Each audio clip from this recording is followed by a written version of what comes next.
Hello friends, welcome back to my channel. मैं हूं प्रीति राय और मेरा चैनल का नाम है मोटिवेशन क्यों।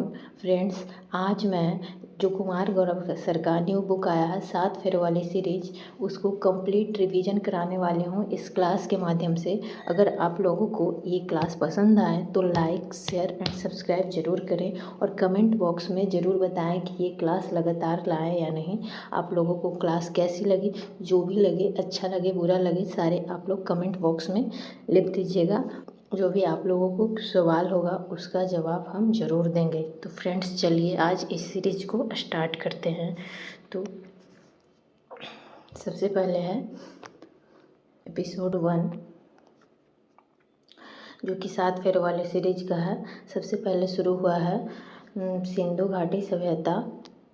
सिंधु घाटी सभ्यता जो कि हिस्ट्री से आता है, उसमें देखिए, भारतीय उपमहाद्वीप में स्थित सिंधु घाटी सभ्यता में कांस्य युगीन सभ्यता या हड़प्पा सभ्यता के रूप में भी जाना जाता है।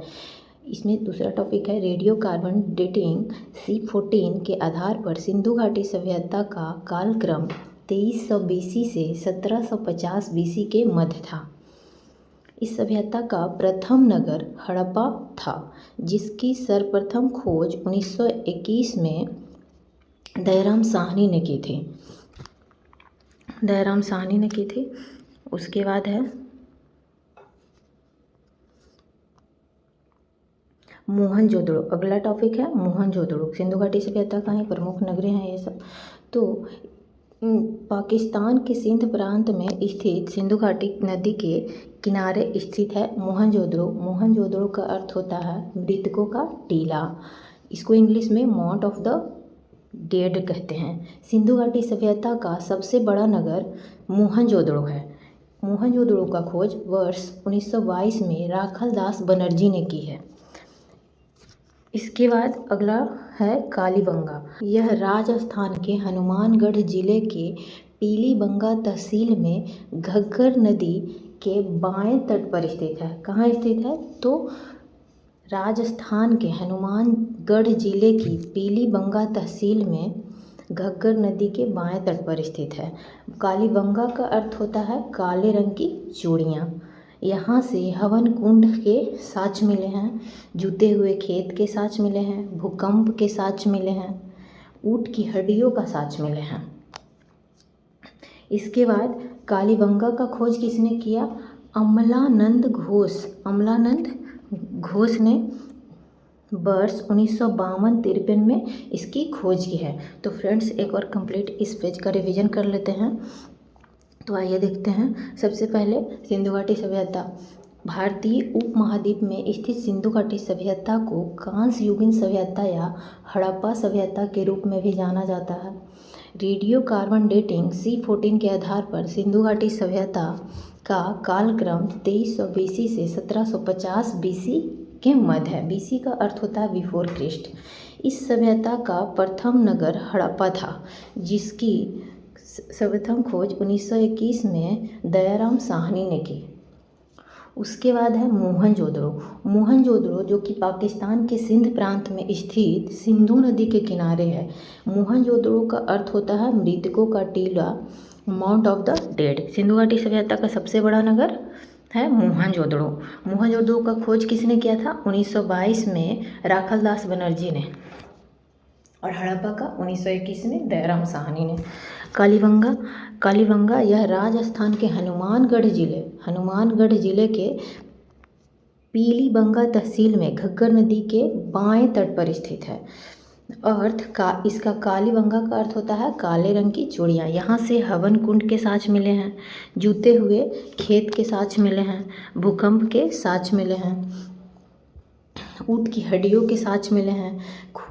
इसका खोज किसने किया था? कालीबंगा का खोज अमलानंद घोष ने वर्ष 1952-53 में किया था। तो अगला नेक्स्ट पेज पे आते हैं। तो फ्रेंड्स, जैसे कि देख रहे हैं, उसके बाद आता है धौलावीरा जो कि कहाँ में है? हड़प्पा सभ्यता का एकमात्र नगर जो 3 स्तरों में विभाजित है। पहला है दुर्ग। दूसरा मध्यम नगर और तीसरा निचला नगर। धौलावीरा में जल संरक्षण से संबंधित उत्कृष्ट तकनीक का पता चला है। धौलावीरा में जल संरक्षण से संबंधित उत्कृष्ट तकनीक का पता चला है। उसके बाद फिर लोथल आता है। लोथल यह गुजरात में है, जो कि भोगवा नदी के किनारे स्थित है। भोगवा नदी के किनारे स्थित है। यहाँ मनके बनाने की साक्ष्य प्राप्त हुए हैं। यहाँ धौलावीरा में जल संरक्षण से संबंधित उत्कृष्ट तकनीक का पता चला है और लोथल में मनके बनाने के साक्ष्य प्राप्त हुए हैं। उसके बाद है मूल कर्तव्य। अगला टॉपिक मूल कर्तव्य, जो कि हमारे पॉलिटी से आता है। भारत के मूल संविधान में मूल कर्तव्यों का उल्लेख नहीं था। मूल कर्तव्यों का उल्लेख नहीं था। इन कर्तव्यों को 42वें संविधान संशोधन 1976 द्वारा कांग्रेस द्वारा गठित सरदार स्वर्ण सिंह समिति की संस्तुति के आधार पर संविधान के भाग 4A में 10 मूल कर्तव्यों को जोड़ा गया। 4A में 10 मूल कर्तव्यों को जोड़ा गया। तो भारत के मूल संविधान में मूल कर्तव्यों का उल्लेख नहीं था।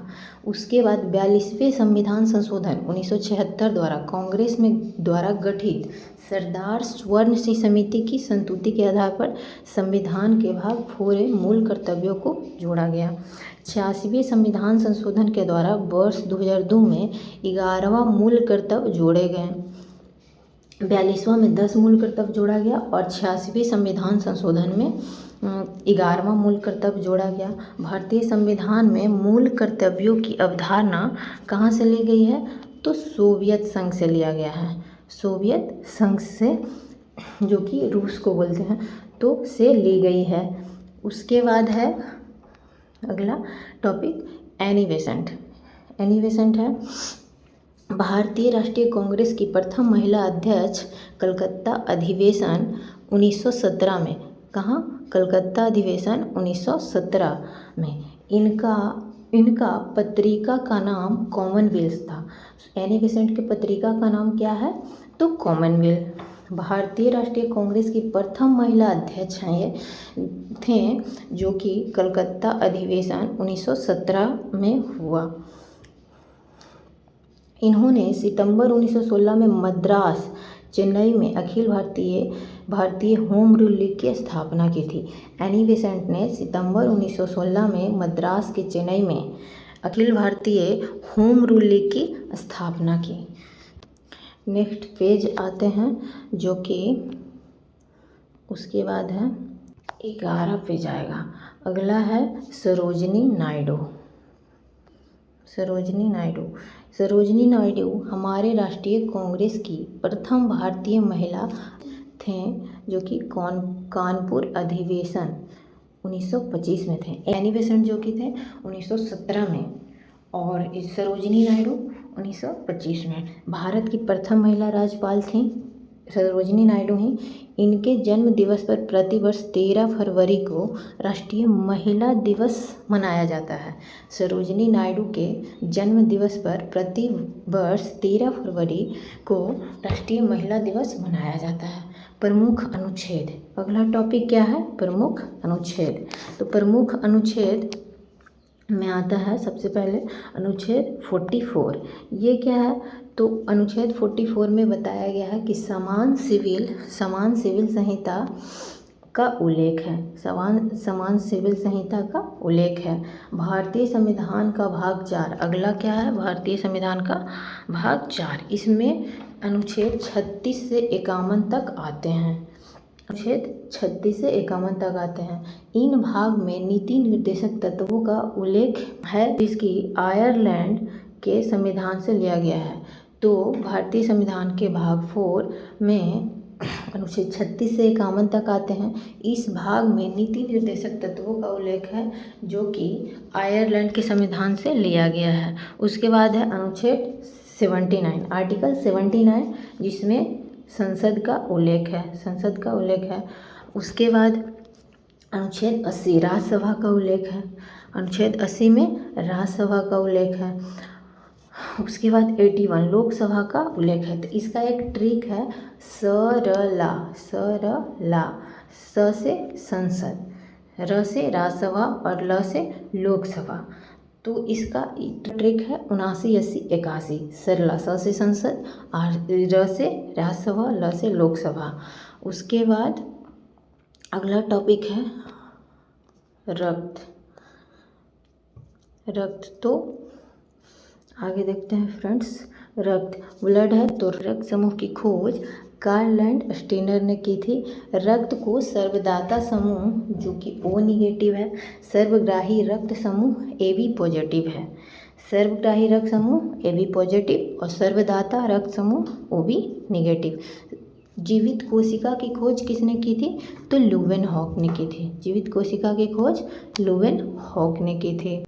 तो रक्त की खोज कार्ल लैंडस्टीनर ने, और सर्वदाता रक्त समूह जो है O निगेटिव है, और सर्वग्राही AB पॉजिटिव। जीवित कोशिका का खोज लुवेनहॉक ने किया। उसके बाद आते हैं अगला पेज पे। तो फ्रेंड्स देखते हैं अगला पेज, जो कि ये है 12 नंबर पेज। इसमें है रक्त परिसंचरण तंत्र की खोज विलियम हार्वे ने की। रक्त परिसंचरण तंत्र की खोज विलियम हार्वे ने की। रक्त परिसंचरण तंत्र की खोज विलियम हार्वे ने की। आनुवांशिकता के नियम की खोज ग्रेगर जॉन मेंडल ने की थी। रक्त ब्लड तरल संयोजी उत्तक है, जिसका pH मान 7.4 होता है। रक्त का pH मान कितना होता है? 7.4, जो कि बहुत सारे एग्जाम में पूछे जाते हैं। और pH पैमाने का खोज किसने किया था? तो सोरेनसन ने किया था। pH पैमाने का खोज सोरेनसन ने, और रक्त का pH मान 7.4। अगला नेक्स्ट जो है वो सत्यमेव जयते जो है यह भारत का राष्ट्रीय आदर्श वाक्य है। भारत का राष्ट्रीय आदर्श वाक्य है। इन शब्दों को मुंडको उपनिषद से लिया गया है। अर्थ जो होता है वो सत्य की जीत। सत्यमेव जयते का अर्थ होता है सत्य की ही जीत होती है। तो फ्रेंड्स ये सत्यमेव जयते कहाँ से लिया गया है? मुंडको उपनिषद से, और ये हमारा भारत का राष्ट्रीय आदर्श वाक्य है। और इसका अर्थ होता है सत्य की ही जीत होती है। अगला है 4 आश्रम। जो 4 आश्रम है, ब्रह्मचर्य आश्रम, गृहस्थ आश्रम, वानप्रस्थ आश्रम और संन्यास आश्रम। 4 आश्रम कौन कौन है? ब्रह्मचर्य आश्रम, गृहस्थ आश्रम, वानप्रस्थ आश्रम और संन्यास आश्रम। ये 4 आश्रम हैं। उसके बाद आगे जो है इन 4 आश्रमों का उल्लेख ज्वालोपनिषद में है। कहाँ है? तो ज्वालोपनिषद से में मिलता है ये चारों आश्रमों का उल्लेख। उसके बाद आता है 4 वर्ण। 4 वर्ण का कौन कौन है? तो पहला है ब्राह्मण, दूसरा क्षत्रिय, तीसरा वैश्य और चौथा शूद्र। तो ये 4 वर्ण होते हैं। इन चारों वर्णों का उल्लेख ऋग्वेद के 10वें मंडल के पुरुष सूक्त से लिया गया है। पुरुष सूक्त में मिलता है। तो इन 4 वर्ण कौन कौन है? ब्राह्मण, क्षत्रिय, वैश्य और शूद्र। ये ऋग्वेद के 10वें मंडल के पुरुष सूक्त में मिलता है। उसके बाद आता है 4 धाम। 4 धाम में पहला क्या है? बद्रीनाथ धाम, जो कि उत्तराखंड में है। द्वारिका गुजरात में है और पुरी उड़ीसा में है। रामेश्वरम तमिलनाडु में है। तो 4 धाम कौन कौन है? बद्रीनाथ उत्तराखंड में, द्वारिका गुजरात में, पुरी उड़ीसा में, रामेश्वरम तमिलनाडु में। ये चारों धाम हैं। फ्रेंड्स अगर ये क्लास अच्छा लगा हो ज़रूर से ज़रूर लाइक करें, शेयर करें, सब्सक्राइब करें। और अगर आप लोगों को ये क्लास कंटिन्यू करना है तो कमेंट बॉक्स में ज़रूर बताएं। फ्रेंड्स अगर कुछ गलती हुआ होगा तो आज मेरा फर्स्ट क्लास है तो इसलिए थोड़ा ये हेजिटेशन हो रहा है, तो उसके लिए सॉरी। आप लोग हमें भी अपने सिस्टर समझकर माफ़ कीजिएगा। लेकिन आगे अगर ये क्लास कंटिन्यू रखना है तो हर दिन मैं रिवीजन ये क्लास का कंटिन्यू करूँगी, तो कमेंट बॉक्स में ज़रूर बताएं। और आप लोगों को अच्छा लगा हो तो लाइक शेयर एंड सब्सक्राइब ज़रूर करें। Thank you for watching.